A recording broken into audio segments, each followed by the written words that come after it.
Breaking news చూస్తున్నాం. AICC అగ్రనేతలు Rahul Gandhi, Priyanka గాంధీలు తెలంగాణలో పర్యటించనున్నారు. ఎన్నికల ప్రచారంలో భాగంగా కాంగ్రెస్ చేపట్టనున్న బస్సు యాత్రను ఇవాళ ప్రారంభం కానుంది. ఇవాళ సాయంత్రం 4 గంటలకు ములుగు జిల్లాలోని రామప్ప దేవాలయాన్ని రాహుల్, ప్రియాంక దర్శించుకోనున్నారు. 6 గ్యారెంటీలను శివుడు ముందు పెట్టి రాహుల్, ప్రియాంక పూజించనున్నారు. అనంతరం అక్కడ బస్సు యాత్రను ప్రారంభిస్తారు. ఈ బస్సు యాత్రలో 3 రోజుల పాటు రాహుల్ గాంధీ పాల్గొంటారు. యాత్రలో భాగంగా రైతులు, మహిళలతో రాహుల్ సమావేశం కానున్నారు.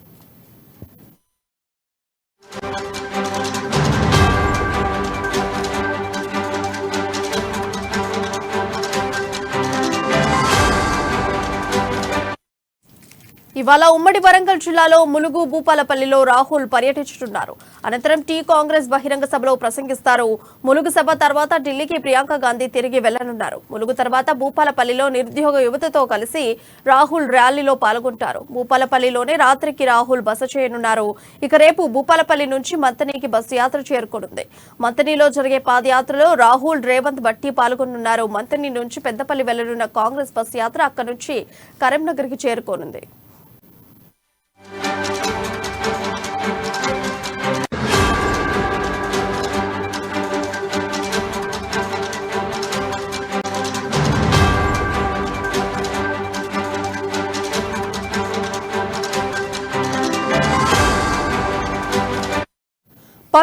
కరీంనగర్ జిల్లాలో ప్రచారం నిర్వహించనున్నారు. ఇక ఎల్లుండి కరీంనగర్ నుంచి బోధన్, ఆర్మూర్ మీదుగా నిజామాబాద్ కు బస్ యాత్ర కొనసాగుతోంది.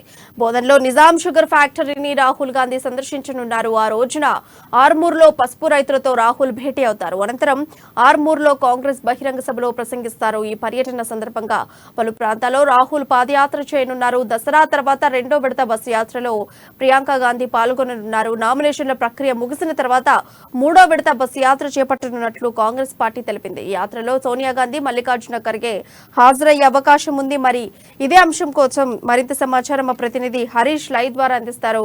హరీష్, చెప్పండి. Thank you Priya.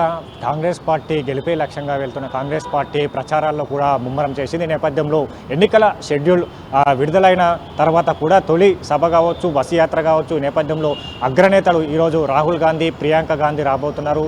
బస్సు యాత్రకు సంబంధించి మొదటి విడత బస్సు యాత్ర ఈరోజు ప్రారంభించబోతున్న నేపథ్యం కావచ్చు. ఈరోజు 3:30 గంటలకు, మధ్యాహ్నం 3:30 గంటలకు ఢిల్లీ నుంచి కూడా రాహుల్ గాంధీ, ప్రియాంక గాంధీ బేగంపేట ఎయిర్పోర్ట్కు చేరుకుంటారు. అక్కడి నుంచి నేరుగా ములుగు జిల్లాలోని రామప్ప టెంపుల్ వద్దకు చేరుకుంటారు. అక్కడ ప్రత్యేక పూజలు, అంటే కాంగ్రెస్ పార్టీ విజయబేరి సభ వేదికగా సోనియా గాంధీ ప్రకటించిన 6 గ్యారంటీల కార్డును అక్కడ రామప్ప ఆలయంలోని అక్కడ పెట్టి ప్రత్యేక పూజలు చేసిన నేపథ్యం కావచ్చు. అక్కడి నుంచి నేరుగా బస్సు యాత్ర తోటి సాయంత్రం ములుగు జిల్లాకు బస్సు యాత్ర చేరుకున్న నేపథ్యం కనిపిస్తుంది. బస్సు యాత్రలో ములుగు జిల్లాలో నుంచి కూడా ప్రారంభమై ములుగు జిల్లాలో సాయంత్రం బహిరంగ సభ ఉండబోతున్న నేపథ్యం కావచ్చు. ప్రధానంగా ఇప్పటికే గెలిపే లక్ష్యంగా వెళ్తున్న కాంగ్రెస్ పార్టీకి సంబంధించి కూడా ఇప్పటికే ఎన్నికల శంకరావాన్ని ఇదే బస్సు యాత్ర నుంచి కూడా పూరించేందుకు సిద్ధమైంది. దీనికి సంబంధించి కూడా అక్కడ స్థానిక ఎమ్మెల్యే సీతక్క కూడా అక్కడ పంత ఏర్పాట్లు కూడా పూర్తి చేసిన నేపథ్యం కావచ్చు. అక్కడ జన సమీకరణ కావచ్చు, ఆ నియోజకవర్గానికి సంబంధించిన ఏ అంశాలు రాహుల్ గాంధీ ప్రసంగంలో ఉండబోతున్న పైన కూడా ఇప్పటికే పూర్తి నివేదిక కూడా సిద్ధం చేసిన క్రమం కనిపిస్తుంది. నేపథ్యంలో బస్సు యాత్రకు సంబంధించి కూడా మొదటి విడత బస్సు యాత్ర 8 నియోజకవర్గాలకు సంబంధించి బస్సు యాత్ర కొనసాగుతున్న నేపథ్యం. ఇక్కడ ములుగు జిల్లా సంబంధించి కావచ్చు, అక్కడే వరంగల్ జిల్లా కావచ్చు, మహబూబ్ నగర్, కరీంనగర్ జిల్లాలో కూడా బస్సు యాత్ర కొనసాగు 3 రోజుల పాటు బస్సు యాత్ర ఉంటుంది. 3 రోజుల పాటు అగ్రనేత రాహుల్ గాంధీ ఈ బస్సు యాత్రలో పాల్గొంటారు. ఈ నేపథ్యంలో ప్రియాంక గాంధీ ఈరోజు ములుగు జిల్లాలోని బస్సు యాత్ర వరకు కొనస్తారు. అక్కడి నుంచి నేరుగా కూడా ప్రియాంక గాంధీ ఢిల్లీకి వెళ్లే అవకాశాలు కనిపిస్తున్నాయి. 3 రోజుల పాటు రాహుల్ గాంధీ ఇక్కడే బస చేస్తున్న నేపథ్యం కావచ్చు, ఆ నియోజకవర్గాల్లో తిరుగుతున్న నేపథ్యం కావచ్చు. ఇక్కడ నిరుద్యోగులు కావచ్చు, కార్మికులు కావచ్చు, ఉద్యోగులు కావచ్చు, గల్ఫ్ బాధితులు కావచ్చు, అందరితో మమేకమవుతారు. వాళ్ళ సమస్యలు తెలుసుకుంటారు. వాళ్ళకి సంబంధించిన కాంగ్రెస్ పార్టీ ఏ విధంగా వాళ్ళ సమస్యల పట్ల కూడా అధికారంలోకి వచ్చే వెంటనే కూడా ఎలాంటి సమస్యలను పరిష్కారం చేయాలని పైన కూడా పూర్తిగా అక్కడ వాళ్ళతో ముఖాముఖిగా భేటీ అవుతారు. అక్కడ వాళ్ళ సమస్యలు వింటారు. వాళ్ళతో కలిసి పాదయాత్ర చేస్తున్న క్రమం ఉంటుంది. నేపథ్యంలో దీనికి సంబంధించిన పూర్తి షెడ్యూల్ కూడా విడుదల చేయడం జరిగింది. ప్రధానంగా ఈరోజు 3:30 గంటలకు బేగంపేట నుంచి నేరుగా రామప్ప టెంపుల్కి చేరుకుంటారు. రామప్ప టెంపుల్ నుంచి కూడా ములుగు వాళ్ళకు బస్ యాత్ర కొనసాగుతున్న క్రమం కావచ్చు. దీనికి సంబంధించి కూడా చూసుకోవచ్చు. అయితే ఎల్లుండి 19వ తేదీన భూపాలపల్లి జిల్లా నుంచి మంతాని వరకు బస్ యాత్ర కొనసాగుతుంది. మంతానిలో పాదయాత్రలో రాహుల్ గాంధీతో పాటు పిసిసి చీఫ్ రేవంత్ రెడ్డి అలాగే సిఎల్పి నేత బట్టి విక్రమార్కతో పాటు కాంగ్రెస్ పార్టీ సీనియర్ నేతలు పాల్గొంటారు. ఈ నేపథ్యంలో వారికి సంబంధించిన కూడా అక్కడ రైతులతో కూడా మమేకం అవుతారు. వాళ్ళతో సమస్యలు అడిగి తెలుసుకుంటారు. వాళ్ళకి సంబంధించిన ఏదైతే గత 9.5 కాలంలో కూడా బీఆర్ఎస్ ప్రభుత్వం తీసుకొచ్చిన రైతు పథకాలు కావచ్చు, ఎలా ఉన్నాయి అంశాలపైనగా పూర్తిగా వాళ్ళతో డేటా తీసుకునే ప్రయత్నం కావచ్చు. కాంగ్రెస్ పార్టీ అధికారంలోకి వచ్చిన వెంటనే కావచ్చు ఇప్పటికీ 6 డిక్లరేషన్లు ప్రకటించింది. వరంగల్ సభ వేదికనే రైతు డిక్లరేషన్ ప్రకటించిన నేపథ్యం కావచ్చు. ఆ అంశాలన్నింటినీ కూడా వాళ్ళకి వివరిస్తారు. మేనిఫెస్టోకి సంబంధించి కావచ్చు, 6 గ్యారంటీల అంశాలు కావచ్చు పూర్తిగా వాళ్ళకు చెప్పే ప్రయత్నం ఉంటుంది. ఈ నేపథ్యంలో ఈరోజు సంబంధించిన 3 జిల్లాలకు సంబంధించి కూడా ప్రత్యేకంగా మహిళలతో భేటీ అవుతారు. మహిళలకు సంబంధించిన వాళ్ళతో మమేకం అవుతారు, పాదయాత్రలకు పాల్గొంటారు. ఈ నేపథ్యంలో మహిళలకు సంబంధించి కూడా వాళ్ళ సమస్యలు కావచ్చు, మహిళల సంక్షేమం సంబంధించి ఎలాంటి పథకాలు తీసుకురావాలి, కాంగ్రెస్ పార్టీ అధికారంలోకి వస్తే ఎలాంటి పథకాలకు మహిళలకు ఇవ్వబోతుంది. ఇప్పటికే 6 గ్యారంటీల పేరుతో కూడా మహాలక్ష్మి పథకాన్ని తీసుకురావడం జరిగింది. దాంట్లో 2500 ఆర్థిక సాయంతో పాటు 500 గ్యాస్ సిలిండర్ ధర కావచ్చు, అలాగే అభయాస్తం పేరుతో కూడా వాళ్ళకు వడ్డీ రేలి రుణాలు కావచ్చు, అలాగే ఇందిరమ్మ ఇండ్ల పేరుతో కూడా మహిళలకు సంబంధించి రిజిస్ట్రేషన్ అక్కడ ఇళ్ల పట్టాలు ఇవ్వడం కావచ్చు. ఇంకా మహిళలకు సంబంధించి కూడా ఉచిత బస్ ప్రయాణం తీసుకొచ్చే అంశాలు ఉన్నాయి. మెట్రో రైలు ప్రయాణం, విద్యార్థులకు సంబంధించి మెట్రో రైలు ప్రయాణం, ఉచిత మెట్రో రైలు ప్రయాణం కావచ్చు. ఇంకా మహిళలకు సంబంధించి కూడా ఏ అంశాలు తీసుకురావాలి. గతంలో కాంగ్రెస్ పార్టీ మహిళలకు సంబంధించిన పథకాలు కావచ్చు, మహిళలకు అప్పుడు ఇచ్చిన ఏదైతే ఉపాధి హామీ పథకం ద్వారా కూడా పెద్ద ఎత్తున మహిళలకు పెద్దపీట వేసింది. దాంట్లో మహిళలే ప్రధానంగా కూడా పథకం ద్వారా కూడా లబ్ధి చేకూరింది. మిగతా కాంగ్రెస్ పార్టీ అధికారంలోకి వచ్చిన వెంటనే కూడా మహిళలకు సంబంధించి మీ అంశాలు ఎలా ఉండబోతున్నాయి, మీకు సంబంధించిన కూడా గత బీఆర్ఎస్ కావచ్చు, బీజేపీ ప్రభుత్వాలు తీసుకొచ్చిన పథకాలు ఎంతవరకు మహిళలకు చేకూరని పైన కూడా పూర్తిగా వాళ్ళతో ఈరోజు మమేకం అవుతారు. వాళ్ళ సమస్యలు అడిగి తెలుసుకునే ప్రయత్నం చేస్తారు. అక్కడి నుంచి నేరుగా కాకుండా అంటే 19వ తేదీన భూపాలపల్లి జిల్లాలో కూడా రైతులతో మమేకం అవుతారు. అలాగే నిజామాబాద్ సంబంధించి కూడా 20వ తేదీన కరీంనగర్కు చేరుకుంటుంది. ఇక కరీంనగర్లోనే రాహుల్ గాంధీ అక్కడే బస్ చేయనున్నారు. 20వ తేదీన కరీంనగర్ బోధాన్ మీదుగా కూడా నిజామాబాద్కు వరకు కూడా యాత్ర కొనసాగుతుంది. బోధాన్లోని నిజాం షుగర్ ఫ్యాక్టరీకి సంబంధించిన కార్మికుల సమస్యలు కావచ్చు, వాళ్ళ సంక్షేమ విషయాలు కావచ్చు, వాళ్ళకు ఎలా ఫ్యాక్టరీకి సంబంధించిన కూడా వాళ్ళ సమస్యలు కావచ్చు, కార్మికుల కష్టసుఖాలు వాళ్ళతో పంచుకుంటారు. నేపథ్యంలో వాళ్ళకి సంబంధించి కూడా పూర్తిగా సంక్షేమం కోసం ఎలాంటి పథకాలు తీసుకురావాలి, వాళ్ళకి సంబంధించి కూడా ఎలాంటి కాంగ్రెస్ పార్టీ నుంచి వాళ్ళకు సంబంధించిన కూడా ఆర్థికంగా వాళ్ళని బలోపేతం చేయాల అంశాలపైన కూడా రాహుల్ గాంధీ వాళ్ళతో మమేకం అవుతారు. వాళ్ళ సమస్యలపైన అడిగి తెలుసుకునే ముఖాముఖిగా ఒక భేటీ ఉంటుంది. భేటీలో కూడా వాళ్ళ సమస్యలపైన అడిగి తెలుసుకునే ప్రయత్నం చేస్తారు. మిగతా సంబంధించి కూడా ఏదైతే చెరుకు ఫ్యాక్టరీకి సంబంధించి ఆ కార్మికులతో కూడా మమేకం అవుతారు. మొత్తంగా 3 రోజుల పాటు ఈ బస్సు యాత్ర కొనసాగుతున్న నేపథ్యం కావచ్చు. ప్రధానంగా దీంట్లో రైతులు కావచ్చు, నిరుద్యోగులు కావచ్చు, మహిళలు కావచ్చు, అక్కడ గల్ఫ్ కార్మికులు ఇప్పటికే ఆ వేళల్లో కూడా గల్ఫ్లో చిక్కుకుపోయి ఉన్నారు. ఆ కార్మికులంతా కూడా గత కొన్ని సన్నివేశాల్లో కూడా చూసిన నేపథ్యం కావచ్చు, కొన్ని సంఘటనలు చూసిన నేపథ్యం కావచ్చు. అక్కడి నుంచి సోషల్ మీడియా ద్వారా కూడా ఇక్కడ ఏదైతే వాళ్ళను ఆదుకోవాలని కూడా ప్రశ్నించిన నేపథ్యం కావచ్చు, వాళ్ళు ఆదుకోవాలని కూడా చెప్పిన నేపథ్యం కావచ్చు. ఇక్కడ బీజేపీ బీఆర్ఎస్ ప్రభుత్వాలు కూడా అక్కడ గతంలో హామీలు ఇవ్వడం జరిగింది. గల్ఫ్ బాధితులను ఆదుకుంటాం అనేది కూడా అనేక సార్లు సీఎం కేసీఆర్ కూడా పలు బహిరంగ సభ వేదిక కూడా చెప్పిన పరిస్థితి నేపథ్యం కావచ్చు.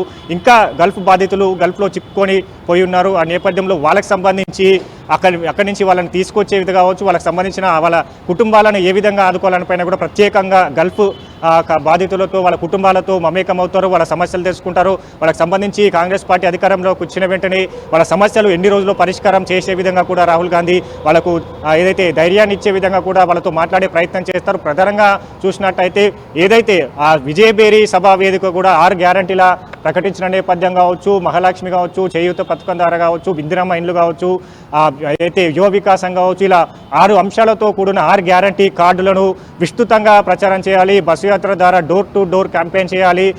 6 గ్యారంటీలని ఖచ్చితంగా కాంగ్రెస్ పార్టీ గెలుపు దిశగా కూడా ప్రయాణిస్తాయి.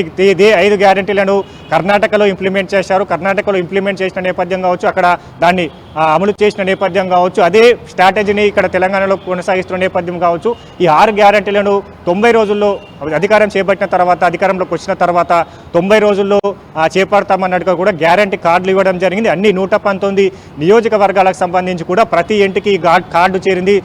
కాంగ్రెస్ పార్టీ అధికారం చేపట్టిన 90 రోజుల్లో ఈ అమలు చేస్తామనగా కూడా 6 గ్యారంటీలను విస్తృతంగా ప్రచారం చేయడంతో పాటు ఇప్పటికీ వరంగల్ సభ వేదిక ప్రకటించిన రైతు డిక్లరేషన్ కావచ్చు, యూత్ డిక్లరేషన్ కావచ్చు, చేయూత డిక్లరేషన్, చేయూత పథకం కావచ్చు, ఏదైతే తుక్కుగూడ సభా వేదికగా ప్రకటించిన ఎస్సీ ఎస్టీ డిక్లరేషన్ కావచ్చు, ఎస్సీ ఎస్టీ డిక్లరేషన్లో భాగంగా అంబేద్కర్ అభయస్థం పేరుతో కూడా ఎస్సీ ఎస్టీ సామాజిక వర్గానికి చెందిన వారికి 12 లక్షల ఆర్థిక సాయంతో పాటు ఇందిరమ్మ ఇల్లు కావచ్చు, వాళ్ళకు చదువుకునేందుకు ఇతర విదేశాల్లో చదువుకునే విద్యార్థులకు సంబంధించి 5 లక్షల నుంచి 25 లక్షలకు ఆర్థిక సాయం కావచ్చు, పలు అంశాలతో కూడిన మిగతా డిక్లరేషన్లు ఉన్నాయి. ఈ 3 డిక్లరేషన్లు అలాగే 6 గ్యారంటీల హామీలు కావచ్చు, ఇప్పటికే మేనిఫెస్టోకి సంబంధించిన మేనిఫెస్టో తుది దశకు చేరుకుంది. మేనిఫెస్టోకి సంబంధించిన అంశాలు కూడా అక్కడ ప్రస్తావనకు వచ్చాయి. ఇప్పటికే ఏదైతే కళ్యాణ లక్ష్మి షాదీ ముబారక్ పేరుతో కూడా బీఆర్ఎస్ ప్రభుత్వం పథకాన్ని తీసుకొచ్చింది. దానికి అనుగుణంగా కూడా పసుపు కుంకుమ పథకం పేరుతో కాంగ్రెస్ పార్టీ మరో పథకాన్ని తీసుకురాబోతుంది. దాని ద్వారా కూడా 1 లక్ష పదార్థంతో పాటుగా తులం బంగారంను ఇచ్చేందుకు కూడా కాంగ్రెస్ పార్టీ అంశాన్ని మేనిఫెస్టోలో పెట్టేందుకు కూడా సిద్ధమవుతున్న నేపథ్యం కావచ్చు. ఇక్కడ మహిళలకు సంబంధించి మరికొన్ని సంక్షేమ పథకాలు మేనిఫెస్టోలో ఉండబోతున్నాయి. ఇంకా ఇతర కార్మికులకు సంబంధించి మేనిఫెస్టోలో ఉండబోతున్నాయి. ఇప్పటికే రైతులకు సంబంధించి కూడా 2 లక్షల ఏకకాలంలో రుణమాఫీ కావచ్చు, 15,000 పంట సాయం కావచ్చు, రైతు బీమా కావచ్చు, రైతు సంబంధించిన అయితే వడ్డీ లేని ఉచిత ఎరువులు కావచ్చు, మిగతా సంబంధించి అక్కడ రైతులకు ఇచ్చిన నేపథ్యం. యువ వికాసం పేరుతో కూడా ఏకకాలంలో ఒకేసారిగా 2 లక్ష ఉద్యోగాలు, జాబ్ క్యాలెండర్ భర్తీ కావచ్చు, నిరుద్యోగ భృతి, అలాగే టీఎస్పీఎస్సీ ప్రక్షాళన చేసి కొత్త టీఎస్పీఎస్సీ తీసుకురావడం కావచ్చు, పకడ్బందీగా పరీక్షల ఏదైతే పోటీ పరీక్షల నిర్వహణ సంబంధించిన హామీలు కావచ్చు, ఇలా హామీలన్నీ ఇచ్చిన నేపథ్యం.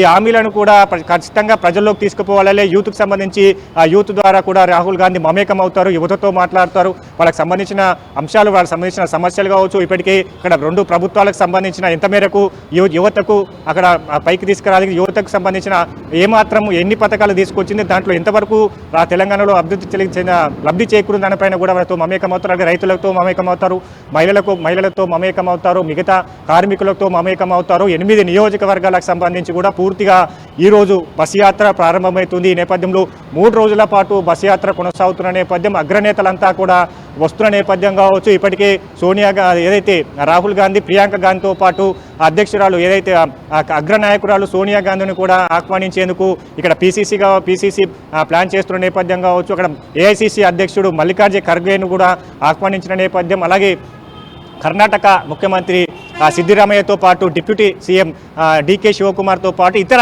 ఏఐసీసీ ముఖ్య నేతలంతా కూడా ఈ బస్ యాత్రలో పాల్గొనే విధంగా కూడా పీసీసీ ప్లాన్ చేసింది. ఎందుకంటే ఎన్నికలకు సంబంధించి కూడా మరికొన్ని రోజులే ఉన్న నేపథ్యం.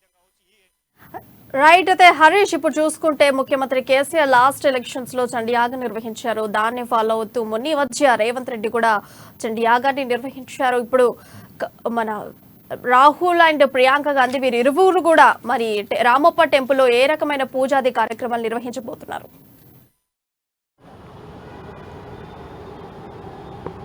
ఖచ్చితంగా ప్రియా ఈరోజు మధ్యాహ్నం 3:30కు బేగంపేట నుంచి నేరుగా రామప్ప టెంపుల్ చేరుకుంటారు. అక్కడ ప్రత్యేకంగా ఏదైతే ఇప్పటికే రాహుల్ గాంధీ శివభక్తుడుగా పలు సందర్భాల్లో కూడా చెప్పిన నేపథ్యం కావచ్చు, ఇక్కడ ఇద్దరుతో పాటుగా కాంగ్రెస్ ముఖ్య నేతలంతా కూడా రామప్ప ఆలయంలో కూడా ప్రత్యేక పూజలు చేస్తారు. దానికి అనుగుణంగా ఏదైతే 6 గ్యారంటీల ప్రకటన ఏదైతే సోనియా గాంధీ ఇచ్చిందో విజయబేరి సభా వేదిక, ఆ గ్యారంటీ కార్డును అక్కడ ఉంచుతారో దానికి సంబంధించి ఇంప్లిమెంట్ చేసేందుకు కూడా అక్కడ ప్రత్యేక పూజలు చేసే నేపథ్యం కావచ్చు. మిగతా బస్ యాత్రకు సంబంధించి కూడా పూర్తిగా మొదటి విడత కావచ్చు, 2వ విడత కావచ్చు, అది సక్సెస్ఫుల్గా అయ్యేందుకు కూడా ప్రత్యేక పూజలు చేస్తారు. ఆ ప్రత్యేక పూజల అనంతరం కూడా మూలుగు చేరుకున్న నేపథ్యం. అక్కడి నుంచి 5 గంటలకు బస్ యాత్ర ప్రారంభమవుతుంది. 3 రోజులు తెలంగాణలో బస్ యాత్ర కొనసాగుతున్న నేపథ్యం. తర్వాత దసరా పండుగ ఉన్న నేపథ్యం కావచ్చు. దసరా తర్వాత కూడా మరోసారి మరో విడత కూడా బస్ యాత్ర కొనసాగుతుంది. మిగతా నియోజకవర్గాలకు సంబంధించి కూడా ఇప్పటికీ రాహుల్ గాంధీ భారత్ జోడో యాత్ర ద్వారా కూడా. రైట్. Thank you Harish.